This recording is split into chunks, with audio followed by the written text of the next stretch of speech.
ये कहानी एक खूबसूरत से जंगल की है जहाँ बहुत सारे पक्षी अपना जीवन बसर कर रहे थे। उसी जंगल में एक गरीब टूनी चिड़िया रहती थी। टूनी चिड़िया अकेले ही रहती थी, उसके परिवार में कोई नहीं था। बारिशों का मौसम चल रहा था, बादल अपने अंदर पानी लिए घूम रहे थे। अरे बाप रे, आसमान में तो बहुत ही काले बादल छाए हैं। लगता है बहुत तेज बारिश होगी। मेरा घर तो बहुत ही ज़्यादा कमज़ोर है। मैं कहाँ जाऊँ, क्या करूँ, कुछ समझ नहीं आ रहा है। इससे पहले बारिश शुरू हो जाए मुझे अपना ठिकाना कहीं और ढूंढना होगा। टूनी चिड़िया जंगल के सारे पक्षियों से मदद मांगने जाती है, पर कोई भी पक्षी उसकी मदद नहीं करता है। आखिरी में वो थक हार कर अपने घोंसले में ही आती है। जैसे ही टूनी चिड़िया अपने घर में आती है, वैसे ही बहुत तेज बारिश शुरू हो जाती है और आंधी तूफान आने लगता है। टूनी चिड़िया का घर उड़ जाता है और टूनी चिड़िया एक डाल पर बैठकर भीग रही थी। अरे बाप रे, कितना ठंडा पानी है। बादलों, आज ही तुम पूरा पानी बरसा डालोगे क्या? मुझे बहुत ठंड लग रही है। कोई है, मेरी मदद करो।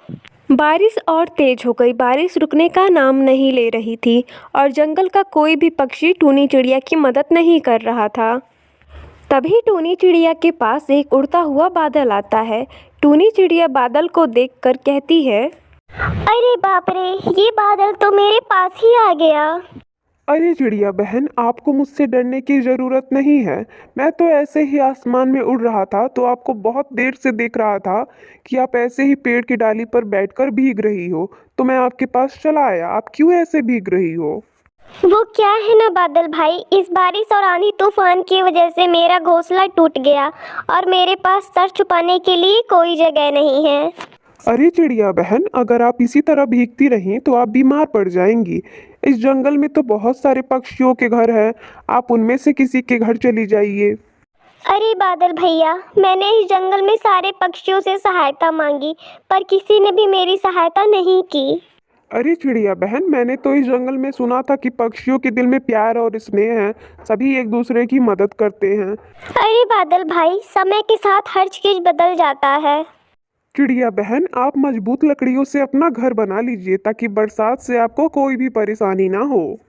अरे बादल भैया, मैंने आपको कहा ना, समय के साथ हर चीज बदल जाता है। पहले जंगल में हर चीज मुफ्त में मिला करती थी, लेकिन जब से दौर बदला है, जंगल के सारे पक्षियों ने कुछ इलाका अपने नाम कर लिया है और जहाँ पर मजबूत लकड़ियाँ हैं, वहाँ पर पक्षियों ने कब्जा कर रखा है और उन्हें बहुत महंगे दामों में बेचते हैं।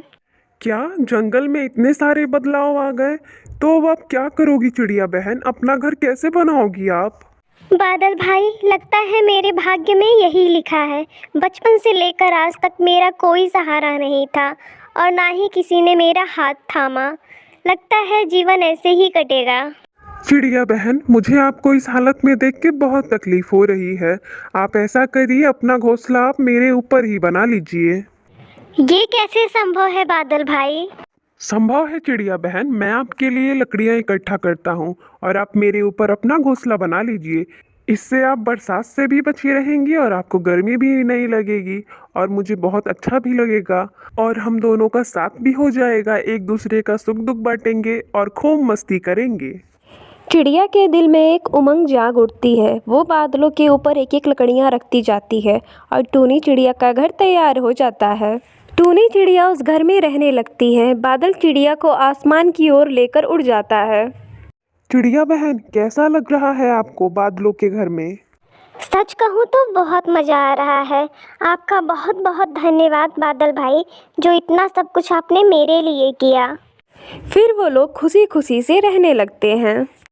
सुंदरवन के जंगल में टूनी और टुनटुनी नाम की दो बहनें रहती थीं। उनकी माँ को कुछ दिन पहले ही जंगल के मुखिया ने चोरी का इल्ज़ाम लगा के मरवा डाला था। अब उन दोनों बहनों के पीछे भी वो हाथ धो के पड़ा था। दोनों बहनें बहुत ही ज़्यादा डरी हुई थीं। टूनी टुनटुनी से कहती है, टुनटुनी दीदी, क्या वो जालिम मुखिया हमें भी मार डालेगा? मुझे तो घर से बाहर निकलने में बहुत डर लग रहा है। उसने माँ को तो मार ही दिया। क्या माँ ने सच में उसके घर चोरी की थी? नहीं टूनी, माँ चोरी नहीं कर सकती। वो तो हमें खुद शिक्षा देती थी कि चोरी नहीं करनी चाहिए। मुझे तो लगता है कि मुखिया के घर पे किसी और ने चोरी करके माँ के ऊपर इल्ज़ाम लगा दिया। दीदी, हम कई दिनों से घर में चुपकर बैठे हैं और माँ ने जो भोजन इकट्ठा किया था वो सब खत्म हो गया। अगर हम लोग बाहर नहीं निकलेंगे तो भूख से मर जाएंगे। हाँ मेरी बहन, मैं भी यही सोच रही हूँ। अगर हमें ज़िंदा रहना है तो हमें रिस्क लेना पड़ेगा। कल सुबह ही हम लोग जल्दी से निकल जाएंगे। और एक बात का ध्यान रख तू, अगर कोई मिले तो तू किसी से बात मत करना और हम लोग जल्दी से दाना ढूंढकर चले आएंगे।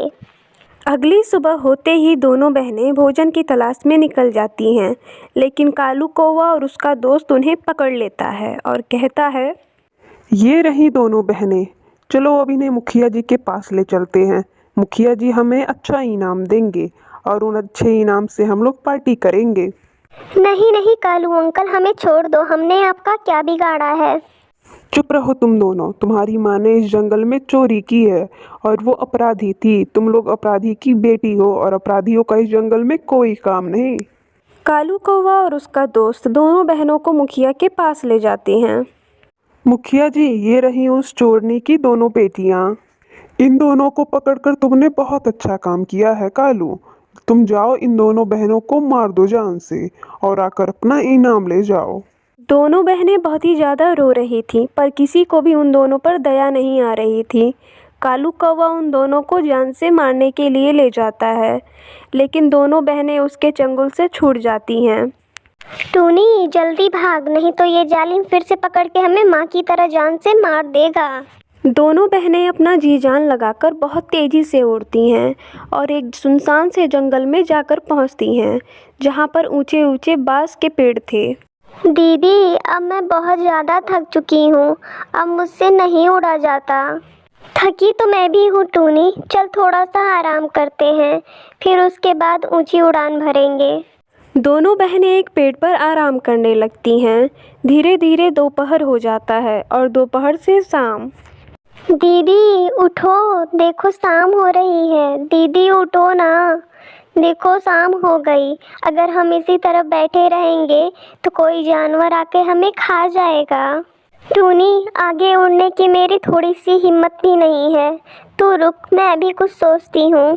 टुनटुनी कुछ देर सोचती है, फिर कहती है, टूनी, हम ऐसा करते हैं, बांस को इकट्ठा करते हैं और एक बांस का घर बनाते हैं। वैसे भी हम मुखिया के पकड़ से बहुत दूर आ चुके हैं। वो अब हमारा कुछ नहीं बिगाड़ पाएगा। फिर दोनों बहनें बांस को इकट्ठा करके बांस का एक सुंदर सा घर बनाती हैं और खुशी खुशी से उस बांस के घर में अपना जीवन बिताने लगती हैं।